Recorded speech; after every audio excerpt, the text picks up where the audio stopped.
Here be dragons, a phrase you might have come across before. But why dragons and not bees? And what exactly do we mean when we say dragon? Hey, I'm Lapu, scholar of all things mythical, and coincidentally also part dragon. And in this video I will answer those questions. More specifically, we will take a look at what dragons look like and analyze how they were perceived. First, we're gonna check out the origins up to the medieval era, then focus on an important change, and last but not least, end with our modern time. But a small disclaimer, the whole topic is way too big to cover everything in one short video, hence the focus on the two aspects I mentioned. Also, we will only consider Western dragons for this. Sorry to my Eastern brothers and sisters, you will get your time in the spotlight one day. That said, let us begin.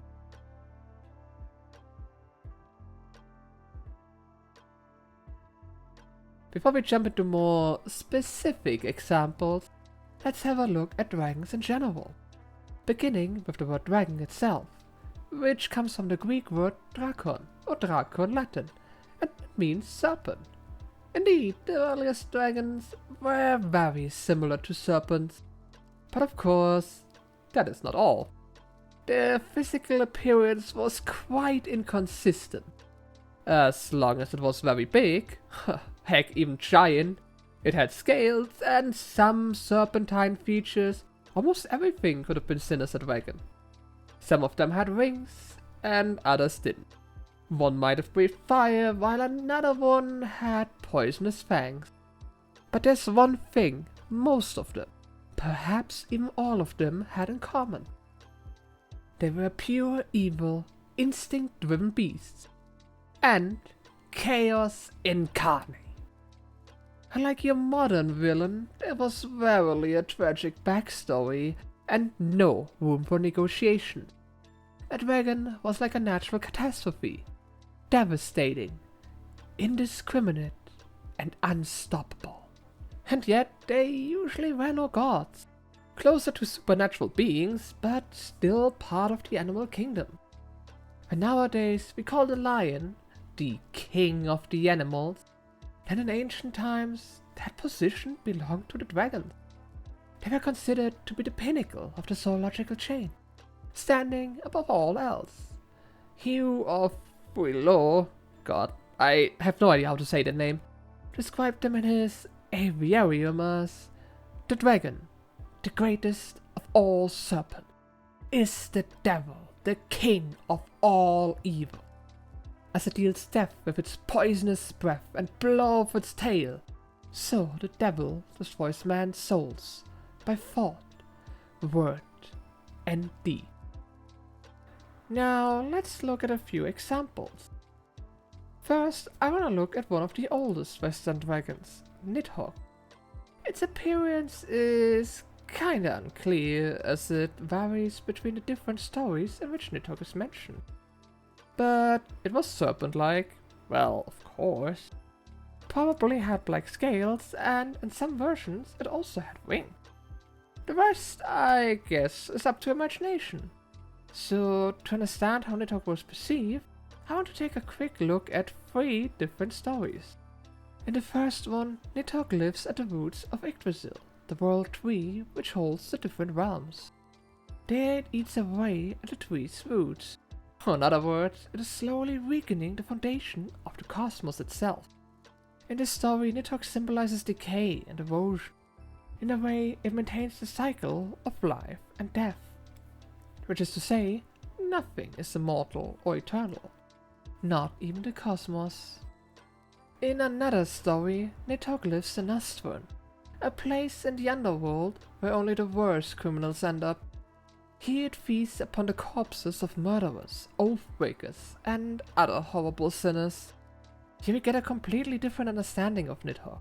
It represents punishment and consequences, a force that even the gods can't escape. In the last story, Nidhogg rises during, or after Ragnarok, an event in northern mythology which is basically the end of the gods, end of the world. And there are also different versions of the story. In one it flies over the battlefield carrying corpses, while in another one it is destroying or reshaping the world. Nidhogg is portrayed as a harbinger of change, of death and rebirth.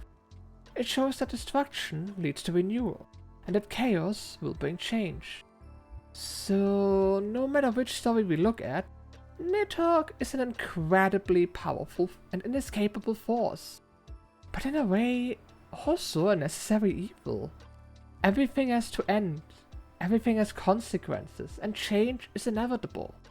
And Nidhogg exists to make sure of that.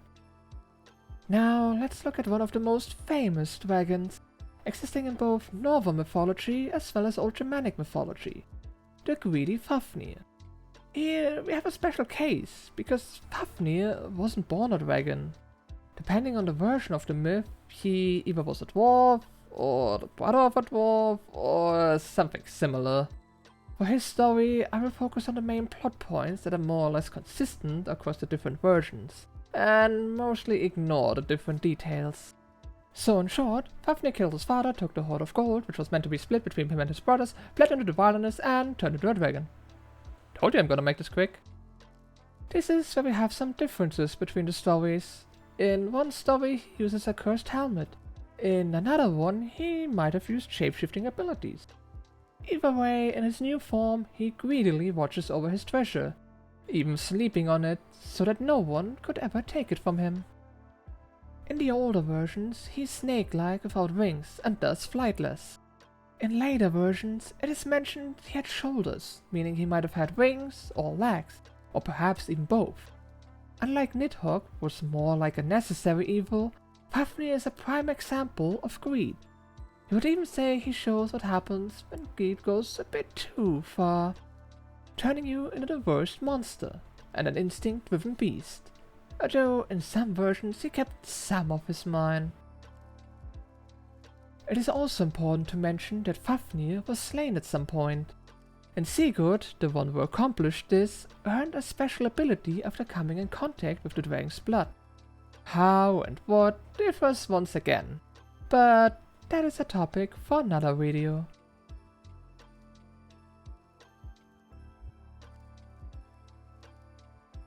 We just looked at two special dragons with their own backstory and names. But as time went on, most dragons didn't have names. Especially during the medieval times, most mentions of dragons didn't provide a name. And while being one of the greatest dangers you could run into, they usually weren't world-ending threats like Nidhogg. Their appearance did share the same main aspects as the previous two, as well as their inconsistencies. The majority of unnamed dragons were serpentine in some way, and very large, usually larger than humans. But for the most part, their appearance and features weren't mentioned. Or they lacked consistency, meaning they could have had wings, legs, arms, or just none of those. As mentioned, unlike their ancestors, they were more like a minor evil, and often just a hindrance, an obstacle to overcome for a knight or hero. But let's take a quick look at two examples. First, we have an unnamed dragon appearing in Iwein, the Lion Knight. On his journey of redemption, Iwein comes across a lion fighting a dragon. Lions were the symbol of righteousness and justice, so they represent the values a knight should embody too, while the dragon symbolized evil and chaos. So this battle was the classic good versus evil. But the lion got hurt and would have died if not for Iwein, who slays the dragon so quickly and easily that we don't even get any infos about that. I don't know about you, but I would say this dragon was not nearly as dangerous as Nidhogg or Fafnir, and in medieval era, at least the strong and magnificent knights were superior to the average dragon. Another unnamed dragon is found in the Nibelungenlied, in which the protagonist Siegfried slays a lindworm. Probably a distant cousin of mine. Never mind. For context, a lindworm used to be the most common type of dragon in Central Europe, and for simplicity's sake, they were pretty much the same as the previously mentioned dragons. Why did they get a new name besides just dragon? Who the heck knows? Important is that Siegfried had no trouble defeating it, although in this case it is our protagonist who is special, because no one else in the story would have been capable of defeating a dragon. So while not as dangerous and powerful as Nidhogg, dragons were still more than just a mere hindrance, and after bathing in the blood of the lindworm, Siegfried became invulnerable, at least mostly. Okay, I have to admit, I might be cheating a bit with this story because it is a different version of the Sigurd saga, the story that includes Fafnir. But in the Nibelungenlied, the dragon is just called a lindworm, and there's no mention of any name, so it still counts in my book.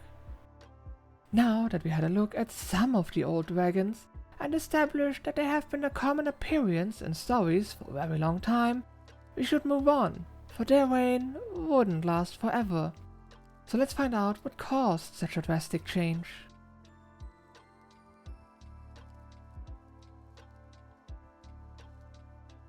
The medieval era ended, and while dragons have been pure evil and chaos incarnate at every moment of their existence so far, the danger they represented diminished over time. Despite all that, it was never a problem to talk about them or have them appear in your stories. That was until it became some sort of taboo to implement them. It wasn't an official ban, but it seems like a majority of writers didn't want to mess with the new prevalent symbolism that dragons were facing at that time. Dragons were no strangers to religion before, and they also found their way into Christianity.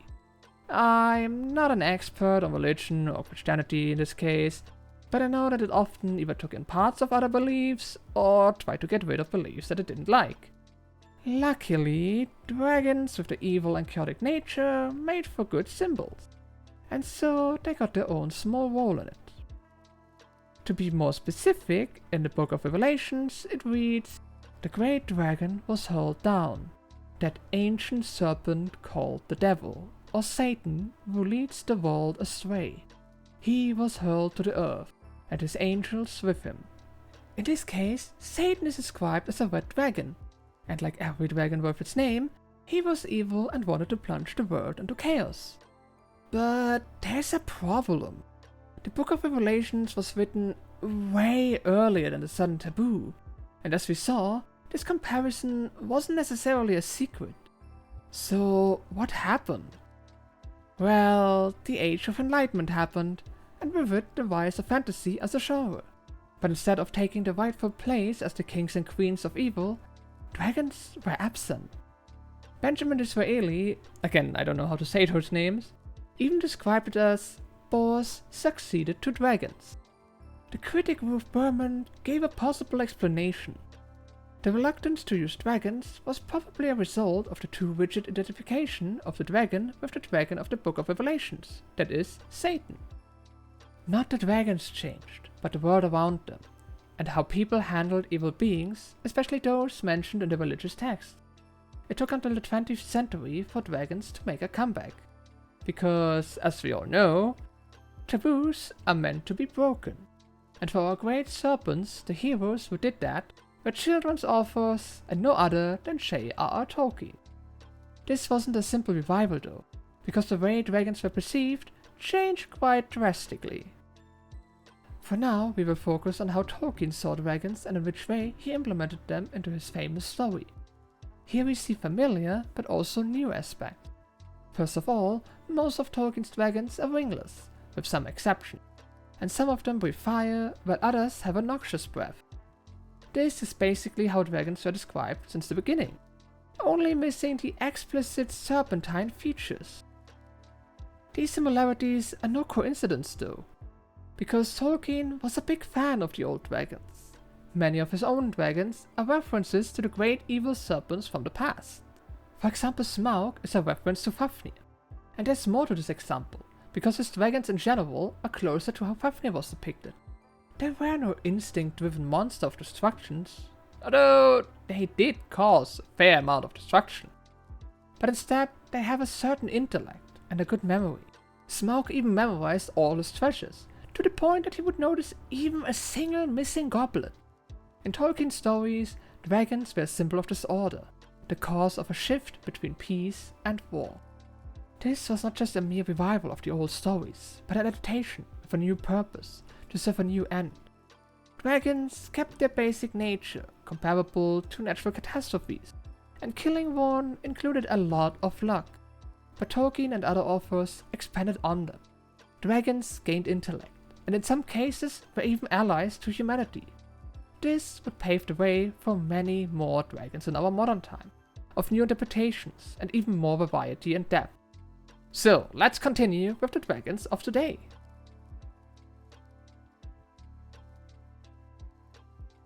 There are countless examples in our modern time, so for this video I want to take 2 games that I played a lot, and I mean a lot, and look at their dragons, although one of them doesn't even call them dragons, but we will get to that.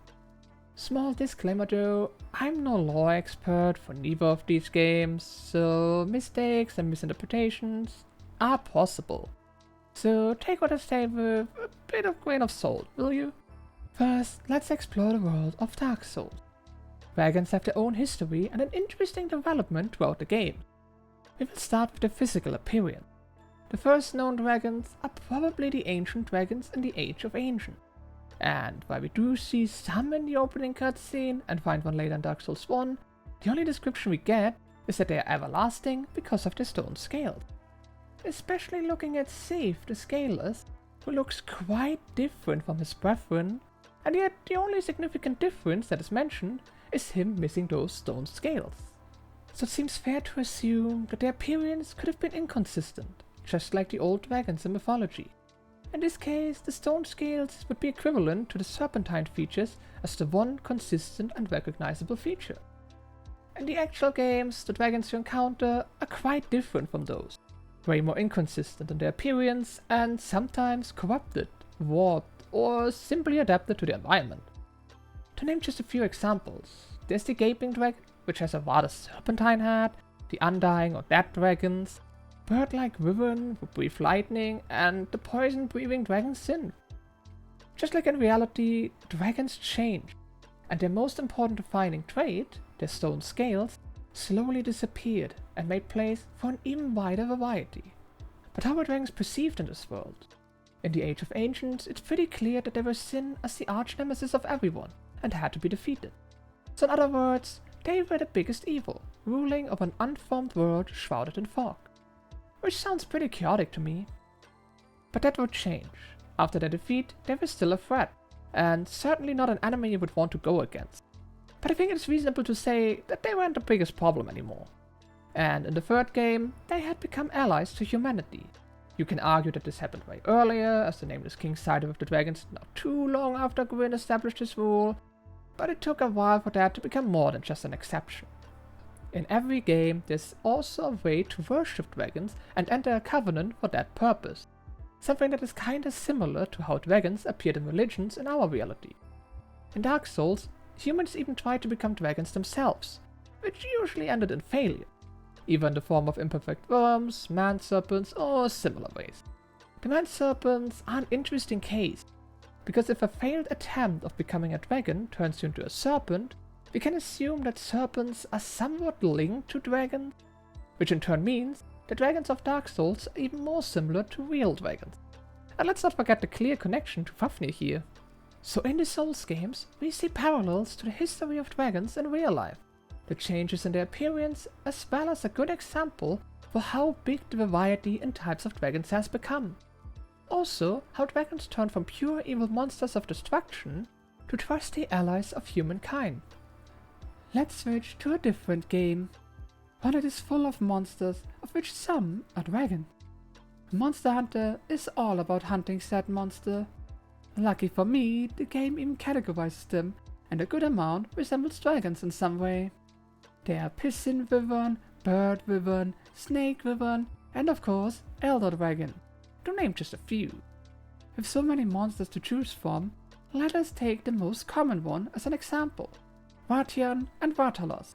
They are basically the same monster, just the female and the male version. Actually, there are a few more differences, but that is not my problem right now. So how does a Vathian or Vatalos look like? Well, pretty much like one of the medieval depictions. 2 legs, 2 wings, breathing fire, and with poisonous claws. All they are missing are serpentine features, and it would look almost the same as the dragon in Iwein we had earlier. But of course, it is not that simple, because this only applies to these 2 specifically. Going to every single wyvern in all the games of the series is not an option. So you have to take my word when I say most wyvern in the game share at least a few of these characteristics. Just like in Dark Souls and most modern depictions, they adapted to their environment. The piston wyvern's wings are more like fins to allow them to swim. Snake wyvern, well, the one big monster of this category is a snake, and so on. In other words, they are prime examples of modern dragons, referencing the old depictions, but also evolving them. That leaves one last question. How do hunters, the guild, and people in general think about them? Surely they are evil and that's why they have to be hunted, right? Wrong. Generally, every monster is part of the ecosystem, and as long as it isn't disturbed or threatened by something, there's no need to hunt them, at least lore-wise. Of course, there are exceptions, and usually the game faces you with a situation in which some monsters leave the territory and cause trouble, but that is no reason to consider them strictly evil or chaotic. I would say they're comparable to wild animals. Dangerous, but not out of malice. Meaning we find some aspect of old dragons in the way monsters are perceived, although they're not quite the same. There is, of course, one exception though. Elder Dragon. Their appearance varies so much that I will just call it inconsistent. Looking at you, Kirin. Goddamn horse. But what I said about Wyvern generally applies to Elder Dragons too. Just dial it up to 11. Because Elder Dragons are the most dangerous of all monsters. So much so that they are considered walking, or flying, natural catastrophes.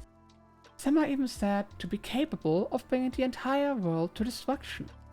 Their destructive nature is also reflected in their appearance, while still sharing some of the classic dragon features. Just like how ancient gods often represented natural phenomena, so the people also worship elder dragons in the past. Although they are considered somewhat of natural catastrophe, they are rarely thought of as just another part of the ecosystem. Quite the opposite. The appearance of an elder dragon poses a threat to the environment and could mean the end of the local ecosystem. Depending on the elder dragon, of course. Why are you even here, Kirin? Interestingly enough, this disorder and chaotic nature can be seen in the gameplay as well, if you want to interpret it that way. Elder dragons cannot be captured, which could be seen as their chaos cannot be contained. And they are the only monsters that can be repelled if they're not slain. But slaying them is possible, making them an evil that can be overcome. But it is certainly not the norm, unless you got plot armor. Again, you can see certain similarities to how old dragons were perceived, but they also bring plenty of new things to the table. So let's end this video with a nice reference. The armor that can be crafted using various parts of the Elder Dragon Fatalis hints to a curse. This curse is said to give its wearers nightmares. They also report that they feel like they're getting possessed, and on top of that, there are rumors that at the end, the wearer might turn into a Fatalis themselves. A cursed piece of armor that turns its wearer into a dragon is a nice reference to Fafnir, who also used a piece of armor to transform in some versions of his story.